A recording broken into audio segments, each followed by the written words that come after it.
Olá, galerinha. Eu sou o Anderson Tarifa e estou começando agora a apresentação do trabalho de estatística do curso de Análise e Desenvolvimento de Sistemas do Instituto Federal de São Paulo, Campus Jacareí.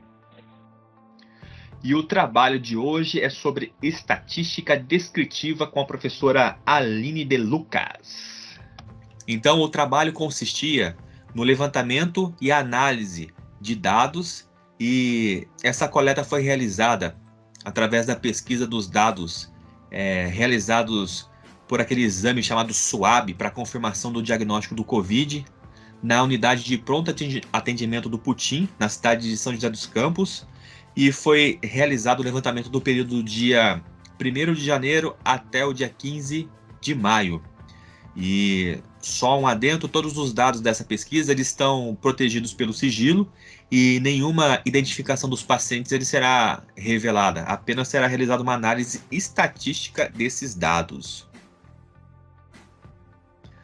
E o objetivo do trabalho seria utilizar dois modelos de regressão para a aplicação dos dados. Seria a regressão simples e múltipla. Após relacionar os dados, em seguida apresentar as equações dos modelos e calcular os coeficientes de correlação e determinação e calcular o erro padrão para a estimativa.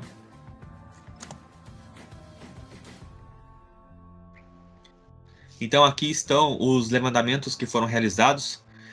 Os dados foram organizados em colunas entre data, a soma dos masculinos, a soma dos femininos, dos casos positivos, dos casos negativos, a soma dos casos indeterminados, a média de idade e o total da amostra. E no fim nós tivemos 6.868 dados que foram levantados nesse período.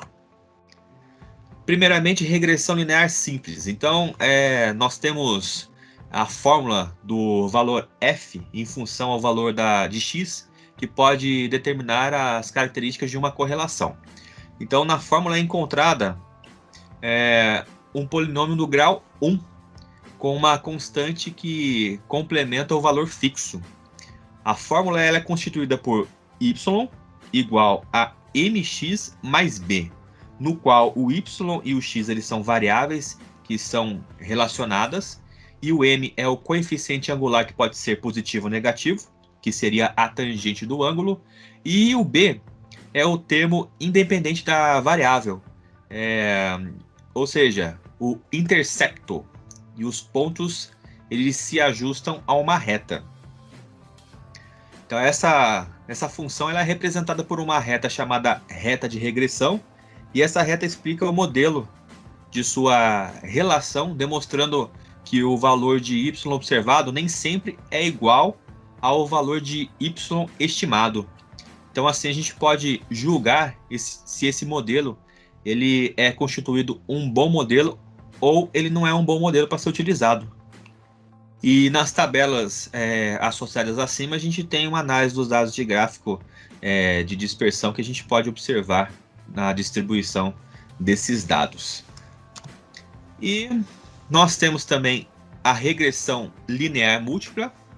É um modelo com mais de uma variável independente. Ele é denominado de regressão linear múltipla. Ele tem uma representação no espaço n-dimensional ao invés de um espaço bidimensional. É uma matriz de dados do eixo x1 e x2 e y, e a previsão do y estimado. O erro da amostragem ele auxilia na representação da realidade dessa previsão. Aqui nós temos a representação do modelo de regressão múltipla, x1, x2, y, e ali o y estimado. Então aí nós temos também o coeficiente de correlação. E o coeficiente de correlação ele indica a força da correlação entre as variáveis e a sua direção. Então, eles podem ser uma função crescente, uma função decrescente, também pode ser um valor de correlação baixa e dispersão grande, e no qual há uma correlação em um modelo quadrático, numa regressão polinomial. E essa correlação ela vai de 0 até 1, positivo e negativo. Quanto mais próximo do zero, quer dizer que não existe uma correlação. E quanto mais próximo do 1, significa que é é a melhor relação e tem a dependência desses parâmetros. Aqui nós temos os gráficos que indicam a correlação entre as variáveis. Então tem uma correlação linear negativa, com uma correlação linear positiva. Não há uma correlação e uma correlação não linear. Dependendo do valor do y e do x, a gente vai ter essa correlação. Assim que a gente passar a reta de regressão. Então a gente vai se basear na tabela de coeficiente de correlação, que foi mencionado, o R. Então vai de -1 até 1, quanto mais próximo do zero é nula. E nós temos também o cálculo do coeficiente de determinação. E o valor do coeficiente de determinação, ele é elevado ao quadrado para se obter o coeficiente de correlação. Ou a gente pode fazer esse cálculo ao contrário. Então a gente pode encontrar o coeficiente de correlação e de determinação. E o próximo cálculo que a gente vai fazer é sobre o erro padrão da estimativa. E esse erro, que seria o desvio padrão dos valores observados de y em torno do valor previsto para um dado valor de x. Então a gente pode fazer assim uma relação. Quanto mais próximo os valores observados eles estão dos valores previstos, menor será o erro padrão da estimativa. E agora nós temos os resultados do trabalho.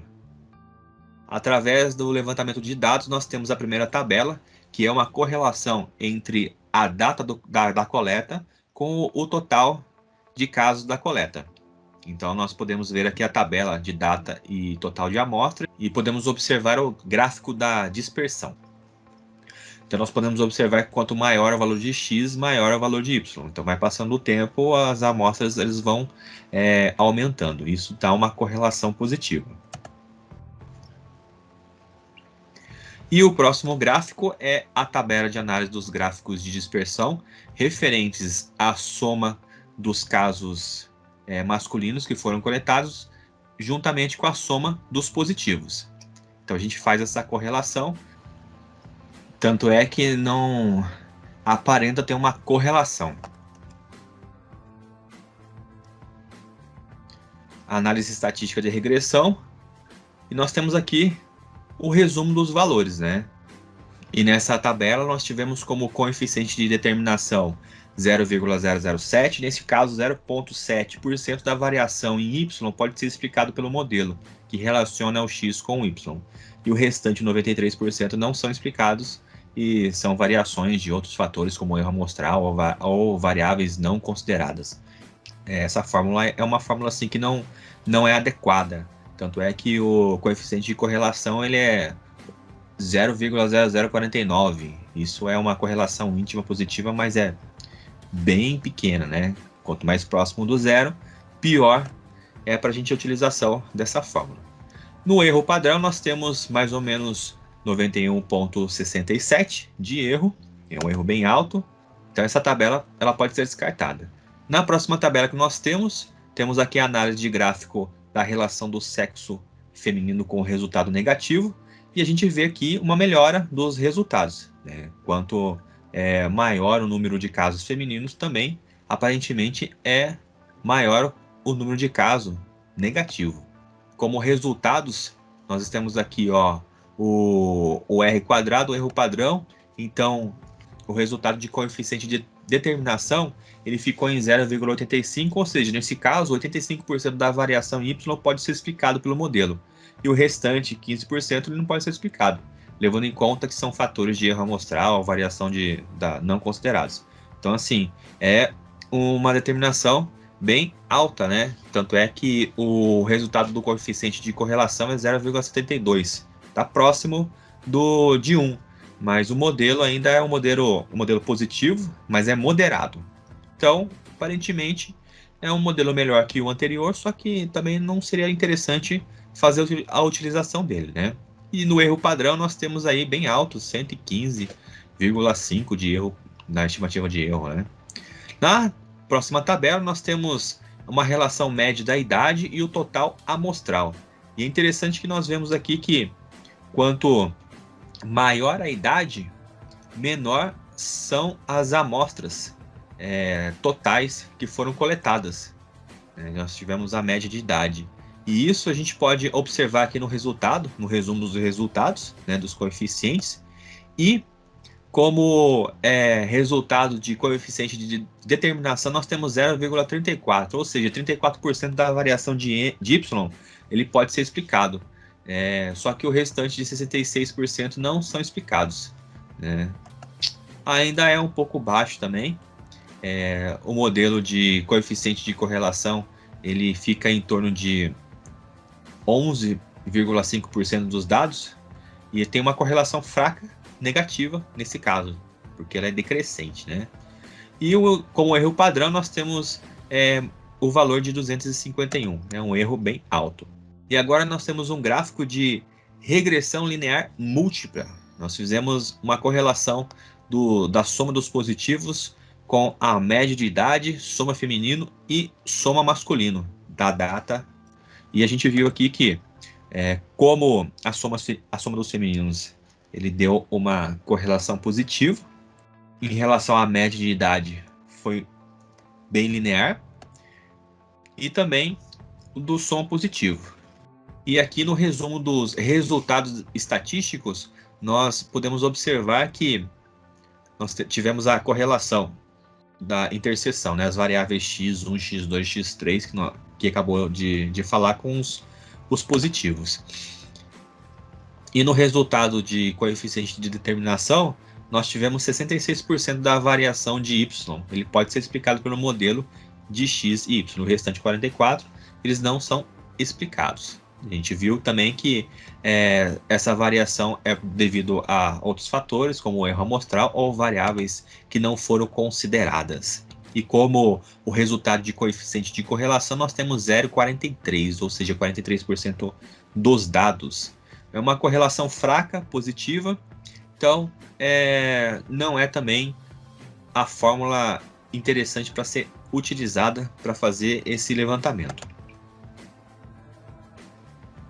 Como erro padrão da estimativa, nós tivemos o valor de 63 e nós podemos ver que esses dados que foram levantados, eles não podem ser, sim, bem correlacionados com a amostra.